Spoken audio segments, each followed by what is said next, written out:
Elämässähän on niin, että parhaat tulokset salilla, niin ne syntyy salilla. Tämä mulle opetti Esa Saarinen, kun me oltiin tuossa pari vuotta sitten valmentamassa yhdessä yhtä johtajajoukkoa Kolilla kansallismaisemissa.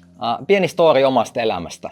Mulla on frendi ja sen friendin kanssa meillä on ollut suunnilleen samanlainen lähtötilanne ja ollaan haluttu laittaa niinku kroppaa kondikseen ja vähän niinku vireystasoa ylemmäs ja ollaan otettu sitten tämmönen treeniohjelma ja siihen ruokavalioon ja kaikkea muuta, mitä nyt tähän niinku elämäntapa muutokseen ja itsensä kehittämiseen kuuluu. Sama lähtötilanne about, samanlainen elämäntilanne, samat treenaa ja PT, sama ruokavalio, mutta eri tulokset. Mistä tää sitten johtuu, että meillä on lähtenyt niinku eri tangenteille tää kehityskulma? No sehän johtuu ihan yksinkertaisesti siitä, että itse on 80-pinnaisesti pysynyt siinä treeniohjelmassa, ruokavaliossa, kun kaveri taas on ollut Elixian kuukausilahjoittaja, eli on maksanut PT:lle ja ruokavaliosta ja kaikkea muuta kivaa, mutta ei ole ilmestynyt salille. No miten tämä liittyy mihinkään, saatat kysyä? Tähän liittyy siihen, että ihan niin kuin elämässä ja strategiatyössäkin niin kuin strategia on se voittava suunnitelma siitä, että miten me päästään A:sta B:hen, mutta ainut miten strategian mukaiset tulokset saavutetaan ja visio saavutetaan on, että tekee sen duunin, mitä siinä strategiassa niin kuin ollaan piirretty auki.